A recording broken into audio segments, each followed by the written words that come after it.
yes, nothing like the whispering winds of an eternal winter, the icy allure of a frozen world, a world that is chock full of mystical and majestic beasts unlike any that you've ever seen before, filled with magical beings that have powers that are beyond the comprehension of the common folk, and even oppression. Yes, indeed, these knights in shining red and blue armor are part of the Eternal Flame, a human kingdom among a few others that rule these lands with an iron fist nowadays. Some say that they keep the peace and order around these parts.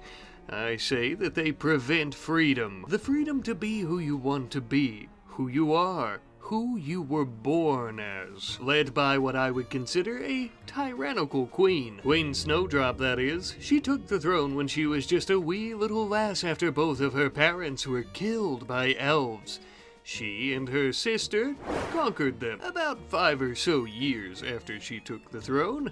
Many of those elven kingdoms still exist to this day, but they are not what they once were. She also took the elven crowns, melted them down with her parents, and made her own. Wielding her father's dragon bone sword, she is a force to be reckoned with. But so am I. Hi there. The name's Pluto, and I am a unique individual. And by that I mean I'm a necromancer. Okay, so maybe my whole spiel earlier about uniqueness and individuality and getting to be who you are, which the Eternal Flame won't let you do, is because they outlawed necromancy. And so I've been forced to practice in secrecy, having to dig through graveyards and nearby villages and towns in the dead of night when nobody can see me. But hey, it's not my fault. I was born a necromancer, for God's sake. Regardless of my reasoning, though, in this land I will build my very own fortress, my very own house and kingdom that will stand the test of time against the Eternal Flame, where necromancy not only will be allowed, but it will be commonplace. Well, I suppose we should get started. We have a lot of work to do. Not far from where I plan on building my kingdom was a lot of ancient wreckage from a war long since past. Resurrecting the dead footmen here and their remains would only result in a few hand bones moving around, so I'm afraid they're useless. But their wagons, on the other hand, yield some wood, which I might find useful. There's just something poetic about a necromancer like me building her home out of ancient war wagons that caused death everywhere they went. There's probably something sophisticated and fancy I could say about that, but I'm afraid it escapes me at the moment. Nevertheless, my cabin is complete, though it is currently lacking something crucial, a heat source so that I don't freeze to death. As you could imagine, in a place like this with an eternal winter that never ends, heat is quite a needed commodity, one could say. Now don't get me wrong, the irony of a witch out in the woods in some cabin isn't lost on me here. I know I look like the bad guy here, but it's the best I could do, and to be honest, I kinda am. But even bad guys gotta eat, and I am absolutely famished. Luckily, out in the woods was a snow hare, one that was small but plump, and I could plant my pickaxe right between its eyes. Time for dinner. I took it back to my cabin where I could clean it, and that way I could start prepping it to be turned into a proper meal. I made myself a hearty hare stew that evening, and let me tell you, it was delicious. No bread, no vegetables, no seasoning, no taste actually. Perhaps I was starving. As I ate inside, all the wildlife would clamor around the small bits of fat and meat from the hare that I butchered, eating their fellow critter without a care in the world. Such a desperate existence we all share. After I filled my belly, it was time for some shut-eye. I know, this slab of log that I fastened into a makeshift bed doesn't look comfortable. Well, that's because it's not. But I will tell you that it sure beats sleeping out in an icy, frosted-over graveyard while you've been out all night trying to dig up somebody's loved one to fight in an army. TMI? Okay, as I lay there warm and cozy next to my fire, the whispering winds of winter whisked me off to sleep.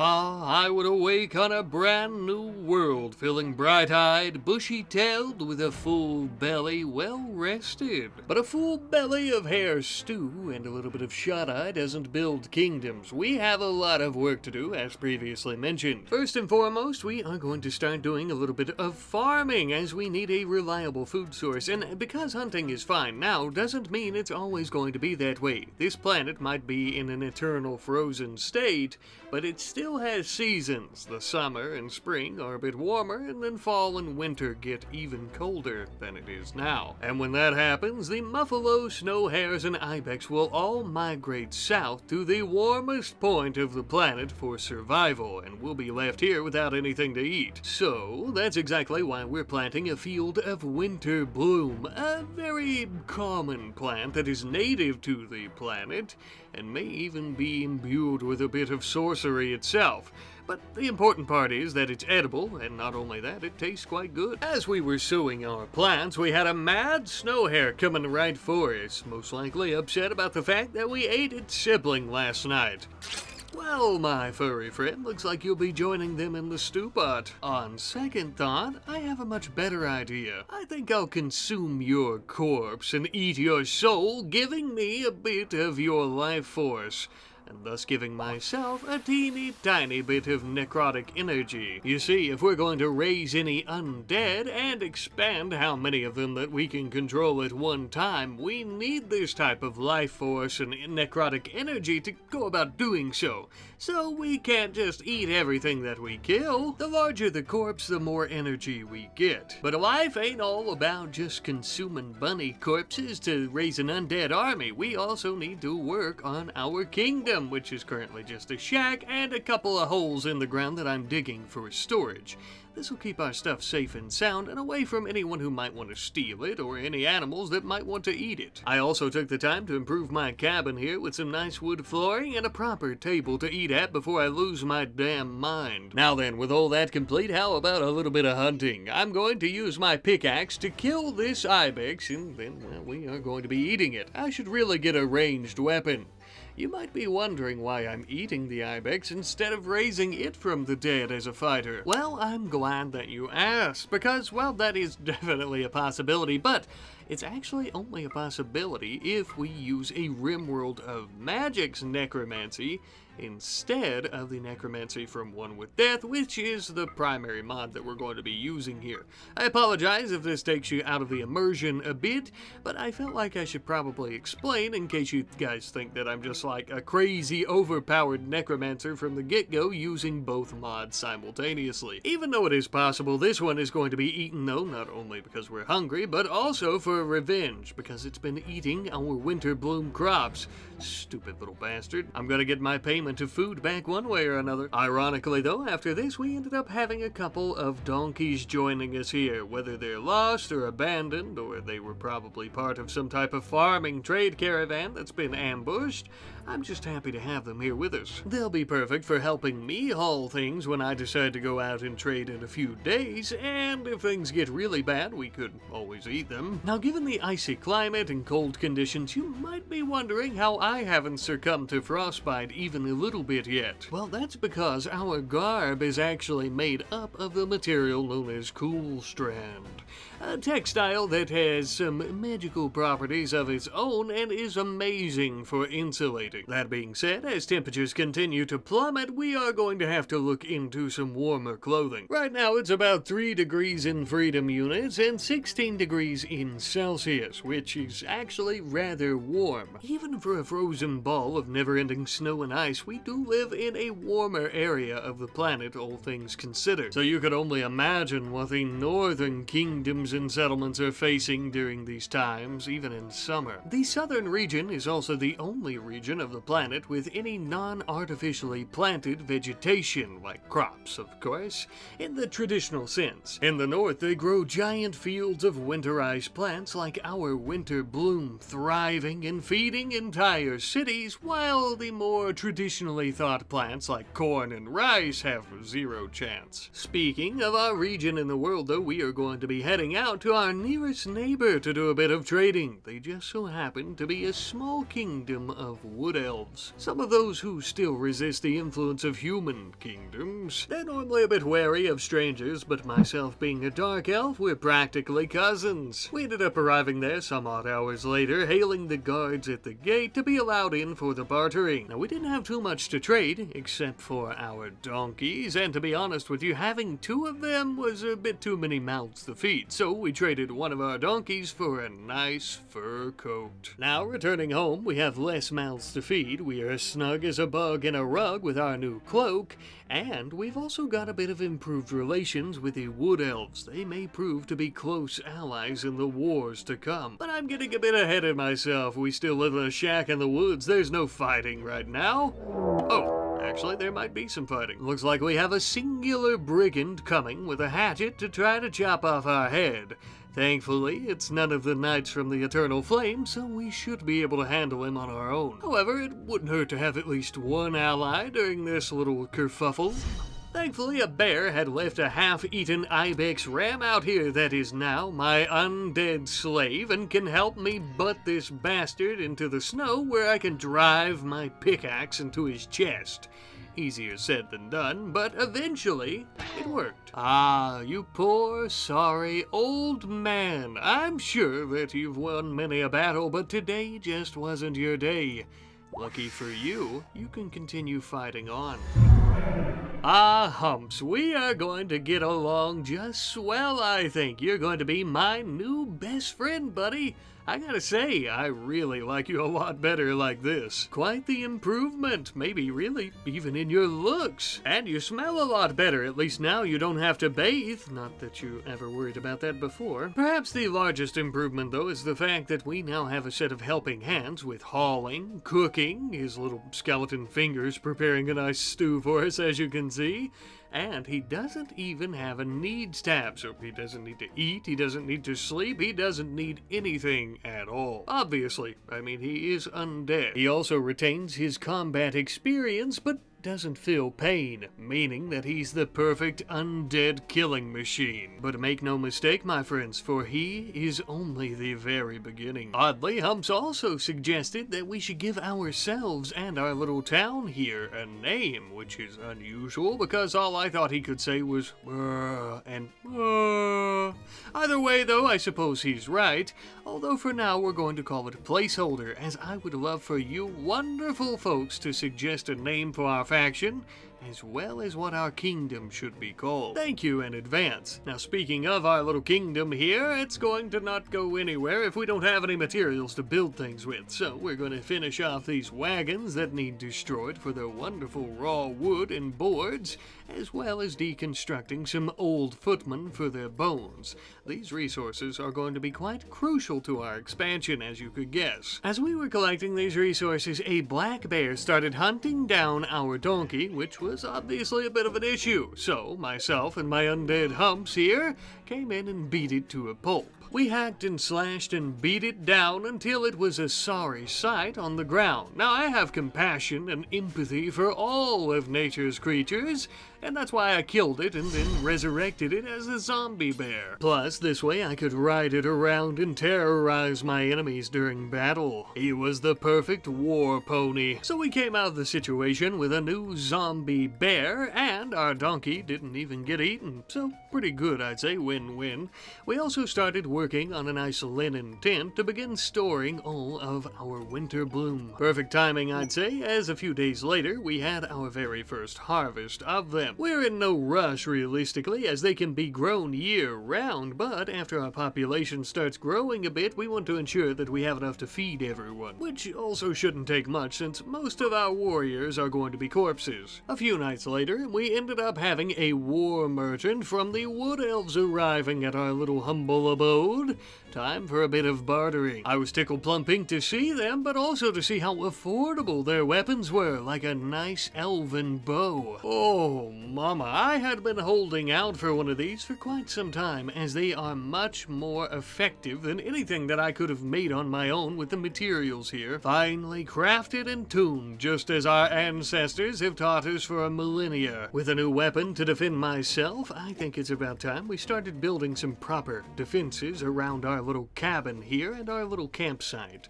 We're going to be building some wooden spiked walls to keep out predators, as well as any ne'er-do-wells that get a little bit too close. It isn't much, but it is good enough for now, because especially later on we plan on using stone instead of wood, not only because it's much better at defending things and much more durable, but also because we are quickly running out of wood. While we still have a good bit though, we might as well improve our home with some proper dressers, end tables, a nice cottage fireplace, things of that sort. We'll also invest some of this wood into some drying racks for hides. This way we can process some leather, that way we'll have our very own textiles to make clothing or sandbags or anything we so choose. And with that, my friends, we actually have a pretty nice little piece of the pie for ourselves out in this snowy hell.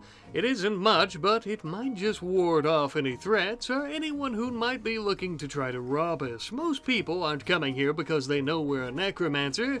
Most people are just horrible and want to do harm to others to take their things. That being said, others do know that we're a necromancer and would come here to kill us for that exact purpose. Like the hunter and his husky. Not a normal hunter though, this is one of the Eternal Flame's necromancer hunters, roaming the lands, greasing palms to find the location of my kind to eradicate us. I bet the wood elves probably sold us out. Hard to say for sure, but we have much more pressing issues at the moment. This gentleman is well versed in our dark arts, so it would be best for us to sneak up and attack preemptively. That way he doesn't have the upper hand. We would wait for nightfall, and once the moon was high in the sky, it was time for us to strike. The husky would end up attacking Humps as it caught him in the corner of its eye. Unfortunately, this also meant that the hunter would spot us as well. Luckily, though, our bear was right behind him. He seemed shocked by our use of undead wildlife, so the bear easily ripped him apart. And with a puff of green magical smoke, the battle was over, and as was the hunter. For you see, they have acid curses bestowed upon them and their equipment to keep folks like myself from getting our hands on them when we do manage to kill them. Unfortunate, but realistically, we were only interested in his flesh and bones anyhow. He and his mutt would quickly join our growing army of the undead. I mean, sure, it's not exactly an undead army, quote-unquote, at the moment, but we're beginning to really amass a nice little undead warrior warband. Not only with 2 undead fighters, but also a husky and a bear, more importantly. It's a good start, is really the crux of what I'm trying to get at. Most of the necromancer uprisings that we've heard of in recent years have been put down well before they amass a fighting force like this. Here's hoping that the future will be much kinder to us and our own revolutionary prospects. Let me ask you though, what are revolutions and kingdoms founded on? Power? Money? Strength? All great answers, but one above all others: knowledge. And that's exactly why we are going to be working on a nice little researching area. We're going to begin with the research into fishing practices. Now this doesn't seem like much, but in a world like this where food is quite scarce and resources as well, fish are crucial for, well, food obviously, but also for trade. And it's about damn time that we started educating ourselves. We're going to break through the glass ceiling and we are going to build a kingdom that will stand the test of time against all humans, but most importantly, the Eternal Flame. In one of the farthest reaches of this region, we found ancient chunks of steel from times long since forgotten by those who inherited our frozen wasteland. With these types of steel, we could amass a great big structure right in the middle of our town. It will serve many purposes. A tower to provide warmth and heat to the surrounding area and those who decide to join us, obviously. But it will also be a beacon, a light in the dark, literally, to all other necromancers that this is a safe community, a safe place for them and any other outcasts, but also as a metaphorical light in the darkness of the oppression of the eternal flame, the flame that casts shadows on all those who they've forgotten and outlawed. After erecting our large war monument to all of that, we actually finished up our research into fishing. As you probably already noticed, there's very little water around the map. Or is there? There's actually gigantic sheets of ice covered in snow, like the one here that we're forming a good rawhide tent around and warming with some campfires, melting some of the ice below, allowing us to begin catching these salmon that swim deep beneath the ice. This fishing is going to be our protein source for a while, as we have been hunting plenty of muffalo, but I'm going to be consuming their corpses to give myself enough life force to resurrect more corpses to fight for me. It just so happens that we found an ancient monolith from many centuries ago that resonates with its own dark powers.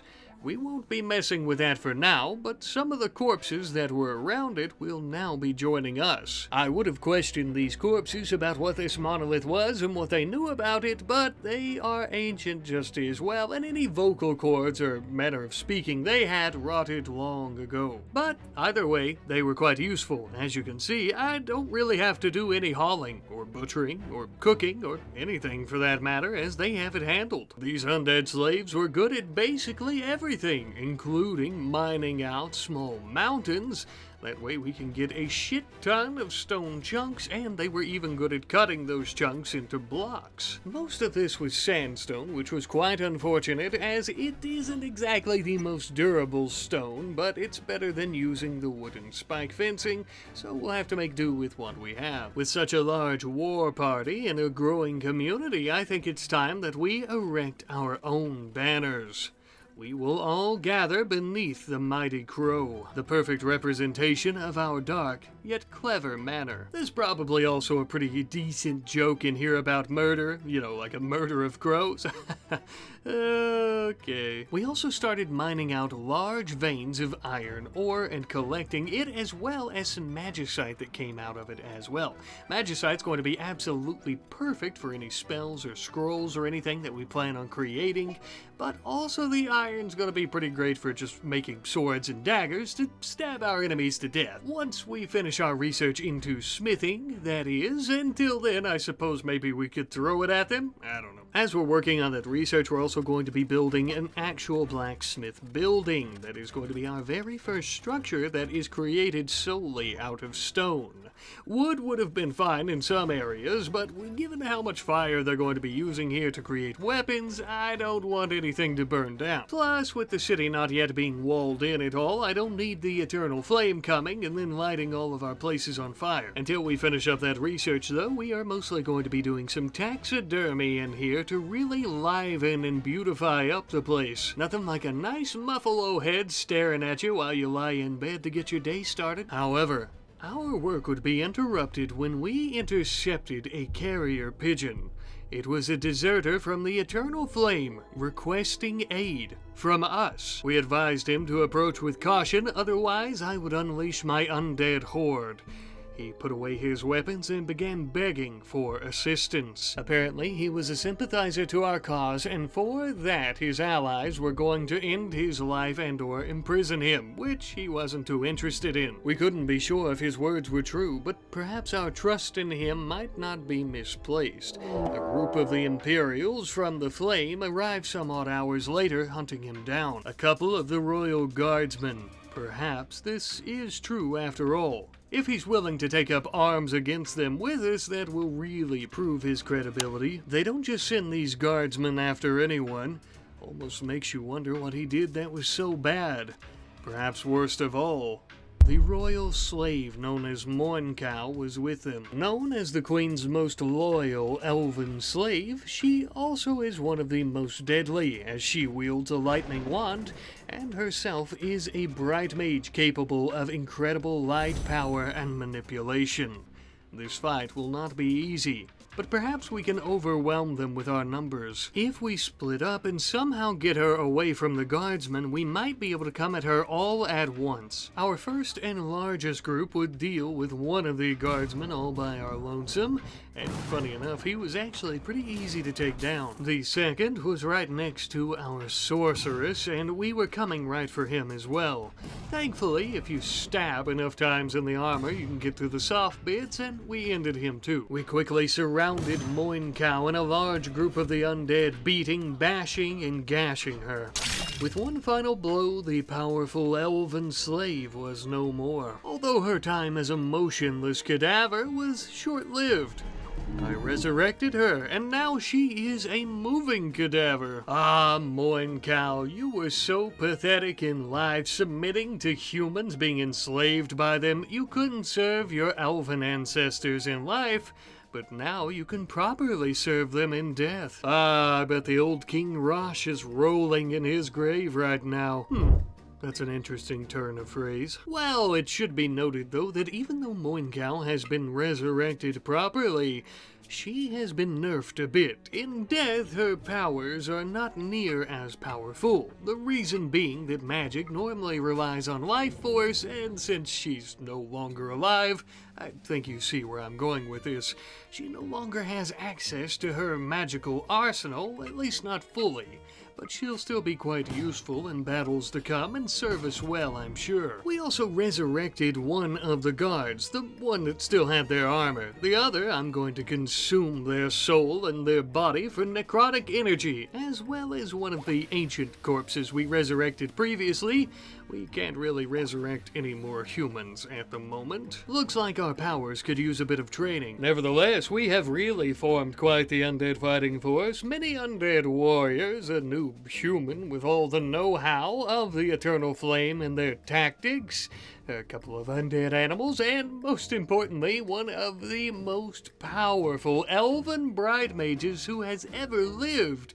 Though she is quite a bit weaker, this is still an amazing start. We might just survive this oppressive persecution yet. See you next time.